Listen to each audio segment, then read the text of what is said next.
What is your advice on people who are watching this, who are business owners? How is customer centricity important, and what are your experiences being so? Okay, so is customer centricity important? Of course. Yeah. Yes. Okay. So my journey into entrepreneurship has been somewhat around the word customer centricity.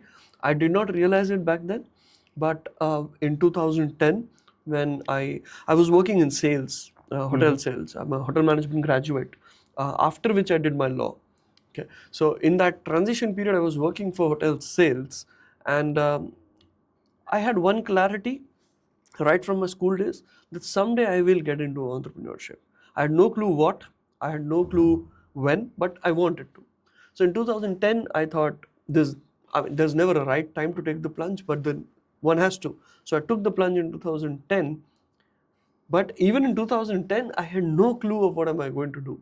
I in fact quit my job, and my boss at the time, she asked me as well that what is it that you're going to do, and I had to tell her this that I have no clue, and I honestly did not have any clue. When I started my business, the first thing I did is, because I had no clue, I started going back to my clients who I was serving while I was in sales, and I started asking them, now that you know me for 4 or 5 years, you know my weaknesses, my strengths, what is it that you want that you think that I can do for you? Tell me that. The close clients. And yeah, someone just said, since you work for hotels, I'm refurbishing my apartment and I want it to look like a 5-star hotel. Could you just supervise that? I did that. Somebody said, I have an event in some other city in India. Can you take care of the event? I started doing that. So anybody who would say anything, I started doing that with a single mind agenda that um, I will narrow down later. Let me first start. Let me first take the taste of entrepreneurship.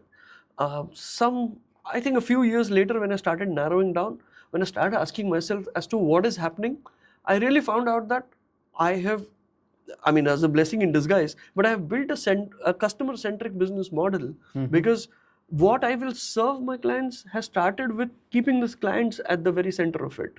And that's how I built my products, my services, my offerings.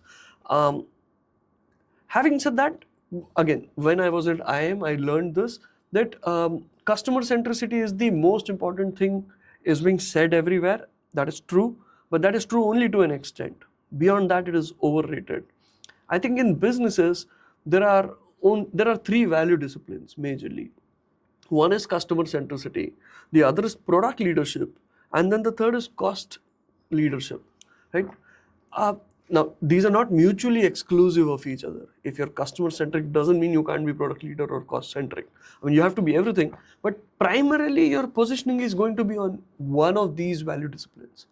Now, if you try to be more than one of them, if you try to be everything to everybody, you'll end up being nothing to nobody. Yeah. In the market. I mean, they will not know what to know you for. Right? So it's important that one understands that customer centricity is very important, but it comes at a cost. Amazon was willing to pay that cost. Yes. Right? But then there are so many businesses that we know.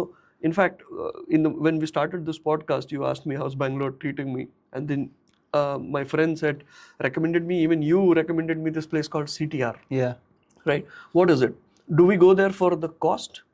Or do we go there for customer centric? I don't think he even comes and talks to you. Yeah. He doesn't pamper you as a guest, like a guest at a A-grade restaurant, or like the team at a A-grade restaurant would do. They don't do that. Yeah. But their dosas are the best. Their dosas, idlis, their fare, their menu is the best. Now, when they say it is the best, that doesn't mean you can have your opinions, but they say this is what it is and this is the best. So they have positioned themselves as a product leader. There's so many businesses around that position themselves as a product leader in the market and then cater to it. Those businesses may or may not worry about customer centricity as much as somebody else would. For services business, though, I think, look, the whole idea of a service is for a customer, right? Yeah. Right. And if you take the customer out of that equation, then it's going to be very difficult. So a service business can be a product leader, but cannot be at the cost of customer centricity. Yeah. This may be a little contradictory, but ones who understand this would understand this. My advice to everybody is, if you're getting into service business, please understand that you have to develop. These are not mutually exclusive. You have to develop a product which is a service which is the best, Yeah. but at the same time, you cannot do it at the cost of the customer himself.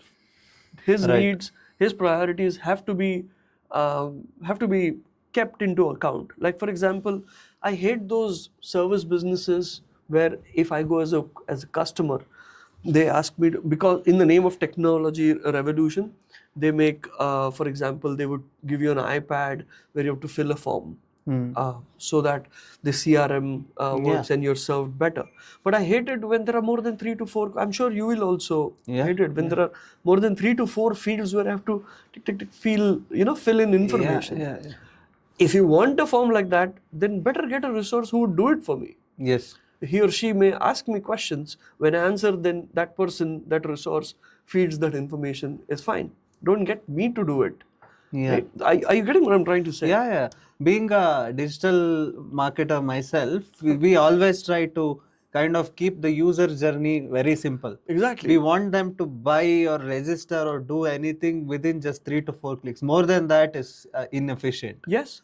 So very recently, I'll give you an example, a very heart-touching example. I live in Switzerland more than half the year, and Swiss trains are one of the finest that they can be. They run on time, exact, precise time. They're seldom late. They're well served. They're best in class. Right. Now, we are already happy to pay whatever we pay for those trains because the trains are so good. And then I think in the month of April, I was out with my family for a vacation and I was coming back. I don't remember where, but a TC comes and she asks us for the ticket QR code. Right. We give her that. And this was exactly the next day of my wife's birthday. And she looks at my ticket, my daughter's ticket, and then she scans my wife's ticket and she says, okay, done. You have good tickets. And by the way, belated happy birthday. She said that, right? Yes. It was just the next day. Now, she could have not done it and we weren't expecting it.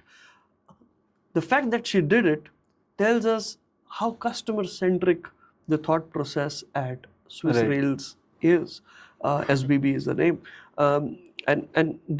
They have built the best train possible, the best, the other services possible, but they're not forgetting that the passenger who's traveling that train is what this has been made for.